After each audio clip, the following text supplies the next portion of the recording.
Bonjour, soyez bénis. Par la grâce du Seigneur, nous sommes dans notre programme de prière dénommé la haute tension spirituelle.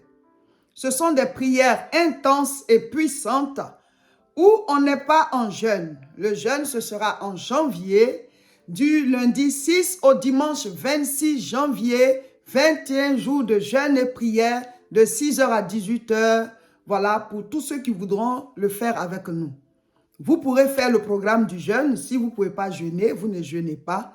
Ou bien vous pourrez le réadapter, voilà, selon votre rythme. Mais il faut pouvoir faire quelque chose. Il ne faut pas rester là sans prier, sans crier à Dieu, sans rien faire. Ou on est spirituel, ou on ne l'est pas. Ou on est chrétien, ou on ne l'est pas. Voilà. Donc nous devons, voilà, faire des exercices spirituels. Donc ce sera aussi un moment, voilà, de jeûne et prière de 21 jours, tous les jours de 6h à 18h. Si vous ne l'avez jamais fait, ben, on va le faire ensemble et vous allez voir, il y a beaucoup de bénéfices spirituels et physiques et Dieu exauce nos sujets de prière.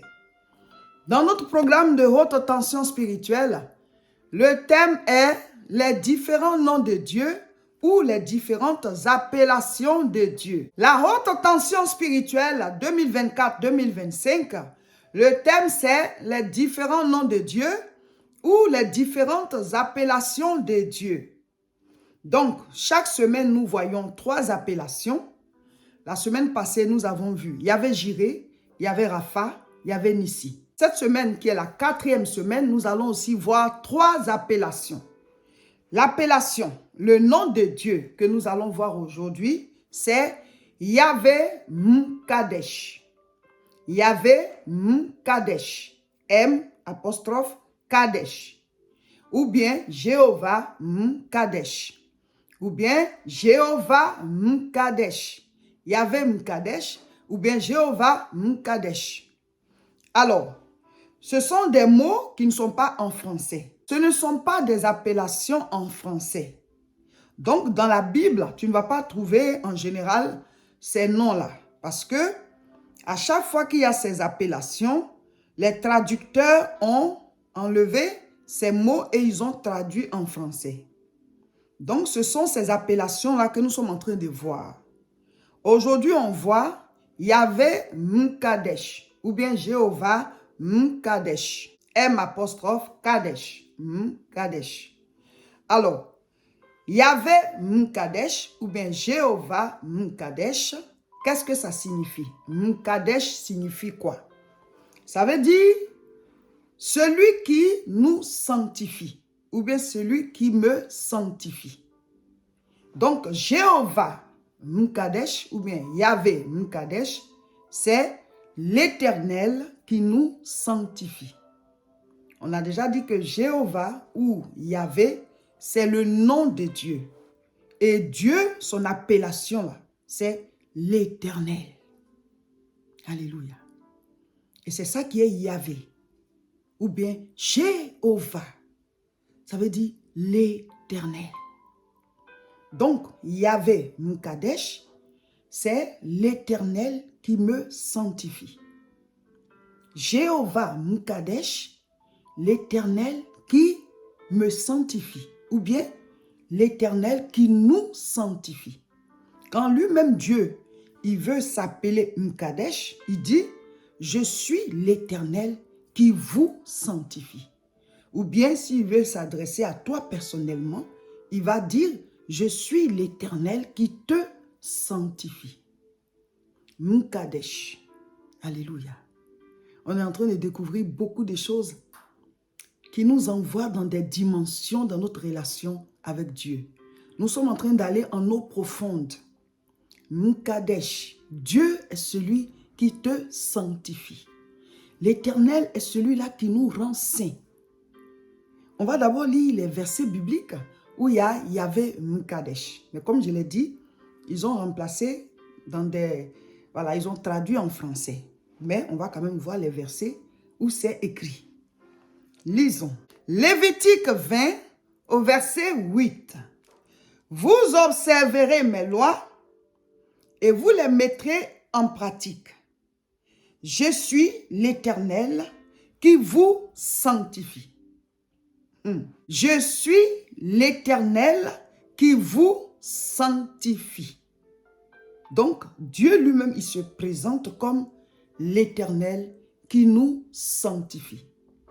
L'Éternel lui-même, il se présente et il dit, je suis l'Éternel qui vous sanctifie. Tu ne peux pas te sanctifier toi-même.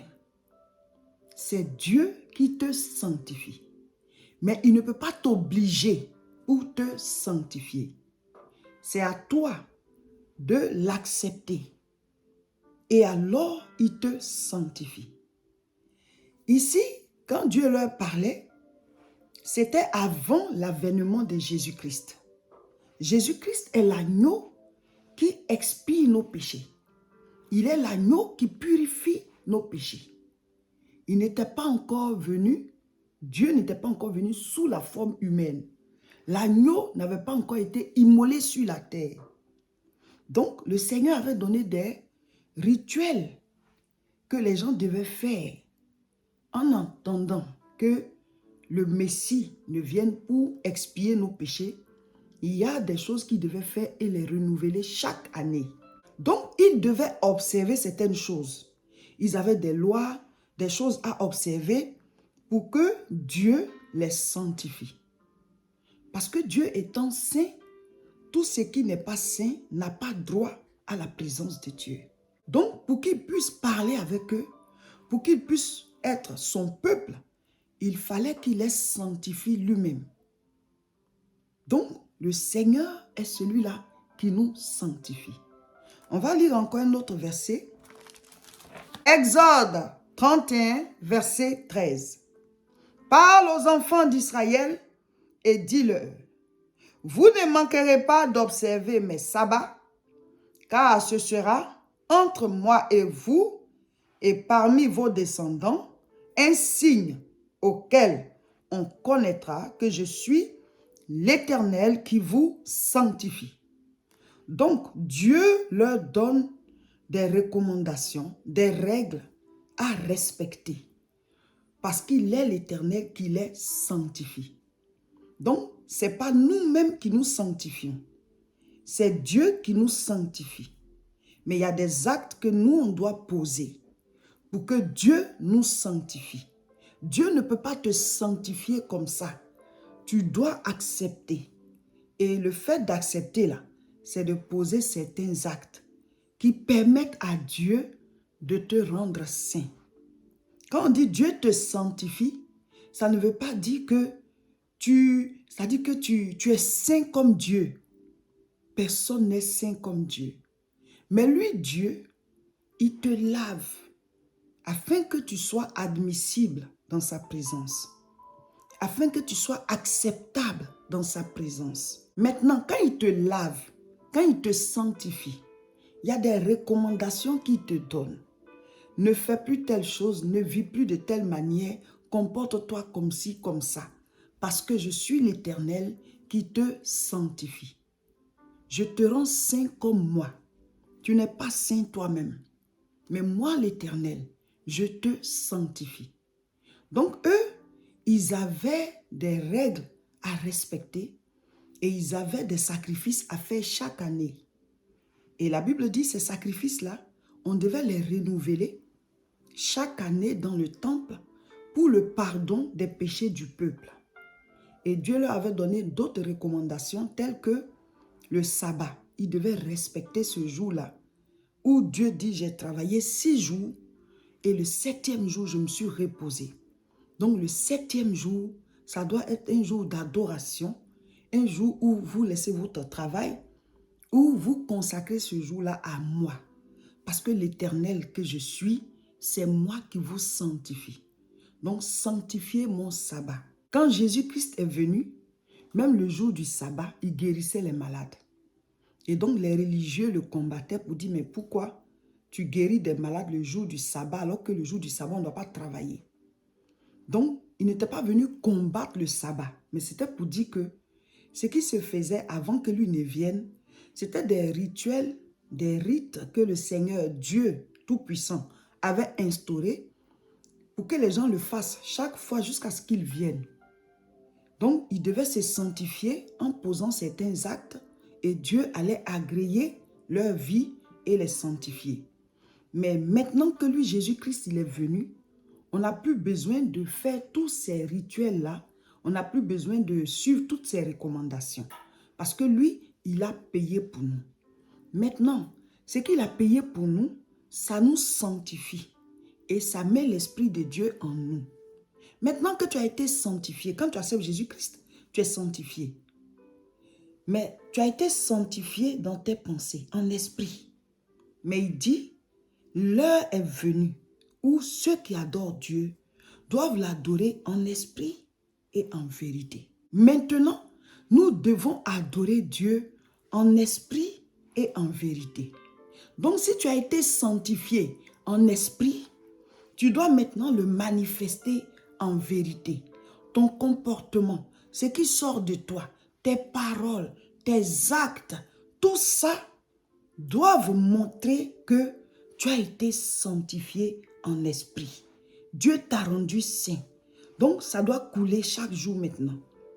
Et comme on est sur la terre, il y a des tentations, il y a des situations. Donc, si tu sais que tu as commis une erreur, demande pardon, relève-toi et ne commets plus encore cette erreur et avance. Si ce sont des choses desquelles tu n'arrives pas à te détacher, tu dois prier contre ça, entrer en guerre, faire des jeûnes pour que ces liens-là, cet attachement-là soit brisé dans la prière. Parce que l'Éternel, il t'a sanctifié par Jésus-Christ. Donc, ayant été sanctifié en esprit, en vérité, ça doit se manifester. Tu ne peux plus mener la vie que quelqu'un qui ne connaît pas Dieu mène. Tu dois mener la vie de quelqu'un qui a connu Dieu. Je suis l'Éternel qui vous sanctifie. Yahvé Mkadesh, il nous sanctifie. Dieu est bon. Dieu est amour. Dieu est miséricordieux. Dieu nous a créés par amour. Et il nous a donné le pouvoir de choisir. Et nous l'avons mal utilisé. Et nous avons commencé à commettre des choses qui ne le glorifient pas. Et nous avons perdu son esprit. Et lui-même, il décide de nous racheter. Il décide de nous laver. Mais le péché ne se lave pas avec l'eau. Le péché est un acte qui a des répercussions spirituelles. L'eau relève du physique. C'est le sang. Parce que le sang a une répercussion dans le monde spirituel. Donc c'est le sang qui lave le péché. Mais le sang d'un animal ne peut pas laver le péché d'un être humain. Ça peut couvrir pour un temps. C'est pour ça qu'à l'époque, avant que Jésus ne vienne, Dieu a laissé, il a donné des recommandations, il a expliqué ce que les gens devaient faire chaque année pour que leur péché soit couvert jusqu'à l'année prochaine. Jusqu'à ce que le Messie, le Shiloh, l'agneau soit immolé et que les péchés soient expiés, effacés. Il est la victime expiatoire. Il expie nos péchés. Il les efface. Donc, il est l'Éternel qui nous sanctifie.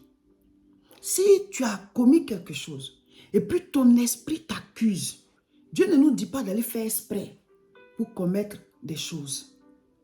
Mais si tu te sens coupable et que tu n'arrives pas toi-même à te pardonner, ou alors, tu vois, tu as demandé pardon, mais le diable te rappelle ça tous les jours, que toi, tu ne mérites pas d'être l'enfant de Dieu.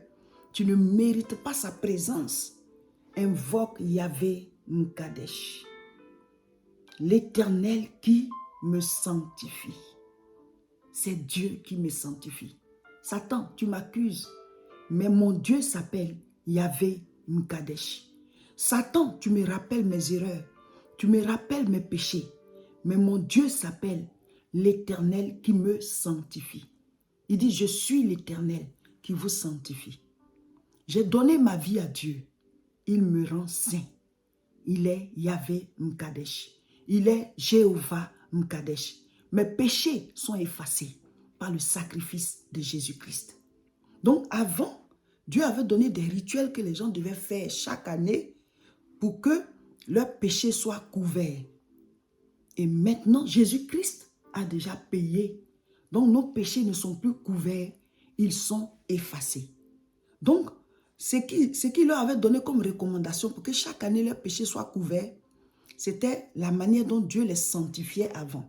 Maintenant, l'Éternel nous sanctifie en effaçant nos péchés par le sang de l'agneau, la victime expiatoire. Donc, je ne sais pas de quel péché le diable t'accuse. Je ne sais pas ce que Satan réclame à ta famille pour dire tel acte a été commis, tel péché a été commis, telle malédiction doit vous poursuivre. Vous ne devez pas rentrer dans telle chose. Proclame que mon Dieu s'appelle Jéhovah M'Kadesh, l'Éternel qui me sanctifie. L'Éternel qui sanctifie ma famille. Oui, de nous-mêmes, on ne peut pas se rendre saints. Mais nous décidons de donner nos vies à Dieu. Afin que Jéhovah M'Kadesh nous sanctifie. Afin que Yahvé M'Kadesh nous sanctifie. On ne mérite pas sa présence. Mais il nous sanctifie. Et il nous fait entrer dans sa présence. Nous qui étions perdus par nos vaines manières de penser et de vivre, nous avons été rendus saints.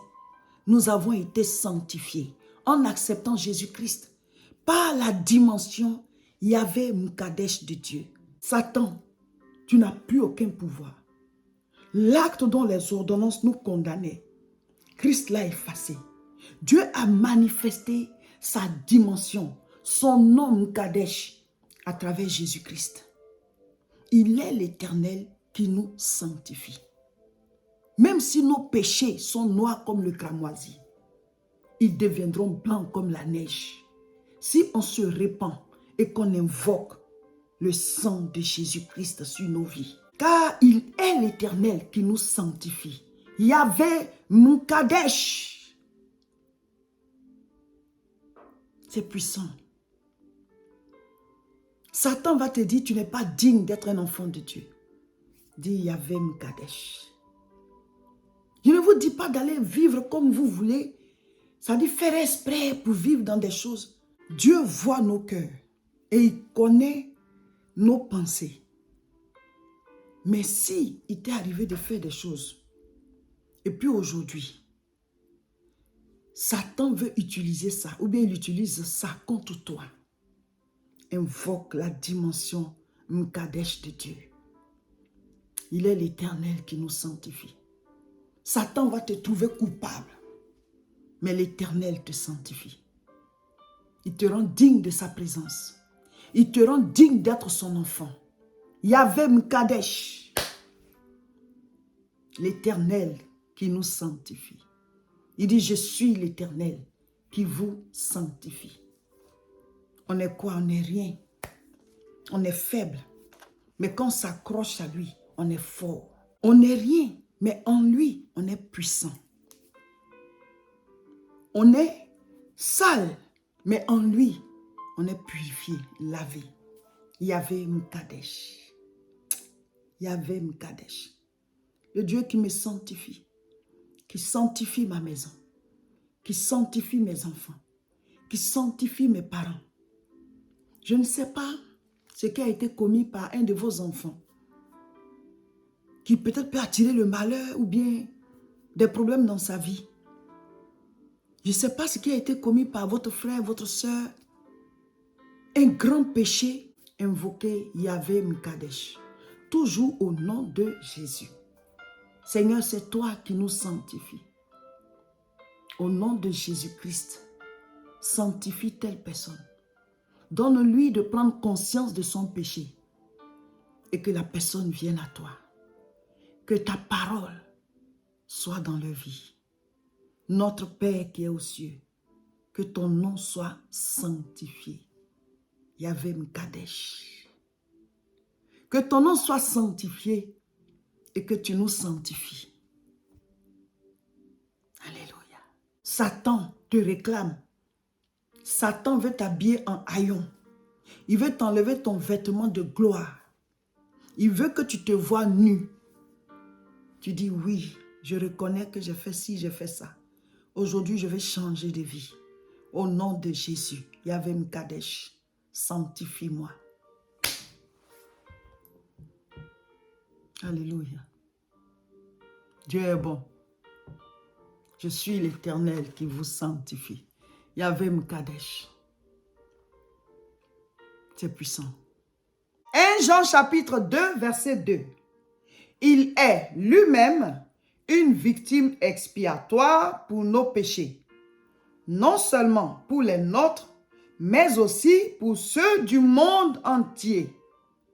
Jésus-Christ est lui-même la victime expiatoire pour nos péchés. Il ne nous dit pas d'aller tomber dans le péché, parce que le péché a des conséquences. Il ne nous dit pas d'aller nous-mêmes commettre des choses et on va revenir vers lui pour dire sanctifie-nous, lave-nous, pardonne-nous et ensuite on retourne commettre et après on revient. Ça, c'est l'effet yo-yo ou bien du ping-pong avec Dieu. Ça te met en retard. Mais si tu as péché et que tu veux changer, alors viens à lui. Et la victime expiatoire, Jésus-Christ, va effacer tes péchés. Et toi-même, tu vas commencer une nouvelle vie avec Dieu. Hébreux 9, verset 12. Et il est entré une fois pour toutes dans le lieu très saint, non avec le sang des boucs et des veaux, mais avec son propre sang, ayant obtenu une rédemption éternelle. Romains 3, verset 23. Car tous ont péché et sont privés de la gloire de Dieu. Verset 24. Et ils sont gratuitement justifiés par sa grâce, par le moyen de la rédemption qui est en Jésus-Christ. Voilà mes frères, mes sœurs. Donc, par le péché, nous avions perdu la gloire de Dieu. Nous étions privés de la gloire de Dieu. Mais par la rédemption qui est en Christ, nous sommes gratuitement justifiés par le sang qu'il a versé pour nous. Donc, on est reconnecté à Dieu. Et ce sang-là, il nous sanctifie. Donc, par quoi est-ce que l'Éternel nous sanctifie? Il nous sanctifie par le sang de l'agneau, par le sang de la victime expiatoire. Mais il ne peut pas te forcer pour te sanctifier. Toi, tu dois l'accepter. Toi, tu dois le recevoir dans ta vie, l'accepter et commencer à marcher avec lui. Donc, quand tu acceptes Jésus-Christ, le sang de Jésus efface tes péchés. Alors, tu reçois le Saint-Esprit. Et on dit, tu es né de nouveau. Donc, il est l'Éternel qui nous sanctifie. Il est Yahvé M'Kadesh. Il est Jéhovah M'Kadesh. Voilà, si tu as envie de tisser une alliance avec Yahvé M'Kadesh, c'est-à-dire la révélation, la parole t'a touché. Tu veux que le Seigneur t'envoie à un niveau de révélation de cette parole, de cette appellation. Ce nom, Yahvé M'Kadesh ou bien Jéhovah M'Kadesh, tu peux faire une offrande de révélation pour saisir cette appellation de Dieu, Jéhovah M'Kadesh ou Yahvé M'Kadesh. Comme si tu étais devant moi et je prêche et tu déposes quelque chose dans la corbeille, tu dis Seigneur, je tisse une alliance avec cette parole. Alléluia. Eux, à l'époque, ils bâtissaient des autels, voilà, ils sacrifiaient des choses. Nous, on ne peut plus faire ça parce que Christ est déjà mort. Mais on peut soutenir l'œuvre de Dieu, voilà, avec une offrande de révélation pour dire Seigneur, je veux faire une percée avec cette appellation, ce nom, voilà, que j'aille dans une dimension avec cette appellation, voilà, de ta personne. Amen. Voilà, cher peuple de Dieu, à vous tous qui êtes avec nous dans la haute tension spirituelle, à vous qui suivez nos vidéos régulièrement, ou alors de temps en temps, à vous à qui ça apporte quelque chose. Je suis de l'église La Moisson. L'église La Moisson, comme le dit son nom, nous c'est pour moissonner pour le Seigneur. Chaque église a sa mission. Alors nous lançons l'appel à vous tous, entrez dans l'alliance financière pour soutenir cette œuvre. Nous travaillons à ouvrir des églises, nous donnons des enseignements, nous prêchons, en tout cas pour que les âmes soient sauvées. Mais l'évangile est gratuit, mais l'évangélisation est payante. Donc soutenez cette œuvre avec vos offrandes, avec vos dîmes, avec vos actions de grâce. Et nous sommes en fin d'année. C'est vrai, peut-être tu donnes déjà tes dîmes, peut-être tu donnes déjà des offrandes, mais l'offrande de fin d'année, c'est très, très, très important. C'est important parce que en fin d'année, nous devons remercier le Seigneur de ce qui nous est gardé en vie. Le souffle n'est pas payant, mais on prend une offrande pour soi-même et pour sa maison. Moi et ma maison, nous servirons l'Éternel et on dépose au Seigneur. Nous, ça va nous aider à renouveler notre matériel et aussi à continuer de mettre de côté pour les différents projets de l'église, la moisson, implantation des églises, voilà, l'achat de parcelles pour le centre évangélique international et toutes les autres choses, et aussi renouveler nos appareils, voilà, avec lesquels on travaille. Donc, voici le contact. Écrivez-nous sur WhatsApp, on vous donnera toutes les informations. Si ce n'est pas virement bancaire, si ce n'est pas dépôt mobile ou par transfert, en tout cas, le guichet unique, c'est ce numéro. Les 2 dernières croisades de l'année 2024, c'est le samedi 7 et le samedi 14. Donc, les 2 samedis qui se suivent là, ce sont des croisades jumelles. Croisades de combat spirituel pour envoyer le feu, pour lier et délier, pour marcher sur les serpents et les scorpions, pour proclamer au nom de Jésus. Donc, préparez-vous, Alfortville, samedi 7, samedi 14. Voici l'adresse. Voilà, vous vous préparez pour venir prier. On est en guerre, c'est la fin de l'année. Il faut combattre pour bien terminer cette année et aussi rentrer, voilà, dans la nouvelle année par la victoire. Vous qui êtes loin, vous pourrez prier avec nous en direct sur nos différentes chaînes. Sur YouTube, c'est La Moisson TV. Et sur Facebook, c'est Réseau International Richesse. Et sur Facebook encore, c'est Révérend Roger Seka.